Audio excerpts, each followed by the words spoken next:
ध्यान केंद्रित करना सीखो, एकाग्रचिता। बहुत से बच्चे हमारे पास आते, गुरुजी गुरुजी गुरुजी हमारा मन नहीं लगता। ठटरी के बरे मोबाइल देख ले, रातों भर मोबाइल पल्ली में लोको लोको, हेलो हेलो हेलो चल रहा हूं, अरे आवाज नहीं आ रही, अबे रुक जाओ, अबे ना बात कहो, मम्मी परी नक कटा।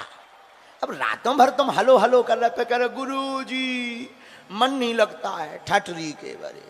अरे भाई मन लगाने के लिए भी तरकीब है। क्या? प्रातः काल 4 बजे जग जाओ।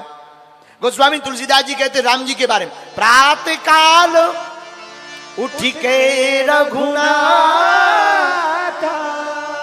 माँ तो पिता गुरु ना वही माथा।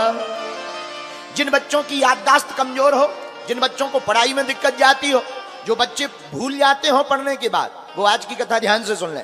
4 से 5 बजे तक सुबह सो के उठ जाओ चटपट। 5 बजे हर हाल में 5:30 तक उठ जाओ, और उठते ही स्नान करो, सूर्य भगवान को अर्घ दो, और विदिन 10 मिनट, ओनली 10 मिनट उगते हुए सूर्य के सामने बैठ जाओ, सुखासन लगाओ, वज्रासन लगाओ, जो भी सुखासन का मतलब बैठने में जिसमें आपको सहूलियत हो, बढ़िया लगाओ। लंबी गहरी श्वास लो, गुरु मंत्र, बीज मंत्र या प्रणव ओमकार, ओ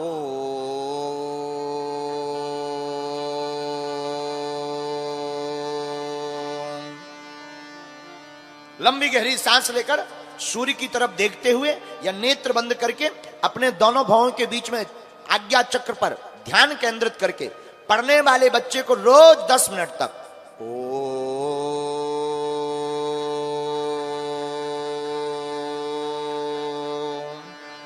कोई भी विद्यार्थी, बालक, बालिका 10 मिनट तक ये प्रतिदिन करेगा, उसको कभी याददाश्त की समस्या नहीं जिंदगी में जाएगी। वो जो पढ़ेगा वो याद करेगा। रोज 10 मिनट। बच्चा कितना भी, देखो भाई क्षमा करना, बच्चे को पढ़ाना बहुत जरूरी है, पर पढ़ाने के साथ साथ उसकी दिमागी फिटनेस रखना। बॉडी की फिटनेस से केवल तन की तंदुरुस्ती होती है, लेकिन साधना, उपासना और सूर्य अर्घ से मन की फिटनेस होती है। तन की तंदुरुस्ती के साथ मन का तंदुरुस्त होना जरूरी है। और अध्यात्म के लोगों के लिए एक सूत्र है, भोजन करने से शरीर की पुष्टि होती है, लेकिन भगवान का भजन करने से आत्मा की तुष्टि होती है। दोनों ही जरूरी है। जिस प्रकार शरीर को चलाने के लिए भोजन जरूरी है, उसी प्रकार आत्मा को परमात्मा से जोड़ने के लिए भगवान का भजन जरूरी है। बोलो सीताराम। अब जो बच्चे 10 बजे उठते उनसे तो भगवान ही बचाए। पहले के समय में लोग सुबह उठते थे तो कराग्रे वस्ते लक्ष्मी, कर मध्य तो सरस्वती, कर मूले तो गोविंदा, प्रभाते कर दर्शनम। दोनों हाथ मलते थे, लोग देखते थे, आंखों में लगाते थे, पृथ्वी माता को प्रणाम करते थे। आजकल तो कराग्रे वस्ते लक्ष्मी, कर मध्य तो सरस्वती, कर मूले तो गोविंदा, प्रभाते कप दर्शनम। कर दर्शन चला गया, अब तो प्रातः काल कप का दर्शन बचा।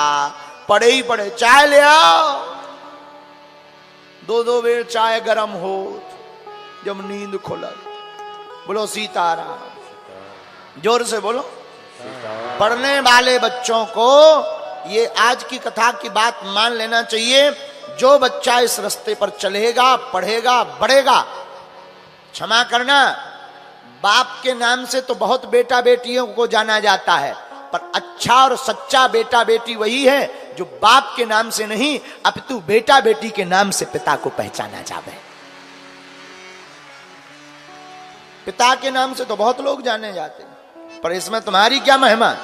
तुम्हारी महिमा तो तब है जब तुम्हारे नाम से तुम्हारे पिता को गौरव हो और लोग बैठे बैठे कहें कि अमुक व्यक्ति का पिता है, ये अमुक बिटिया का बाप है, ये अमुक बालक का पिता है। वो गर्व के साथ जब सीना तान करके चले, ऐसे बालक का होना ही धन्य है। बोलो सीताराम।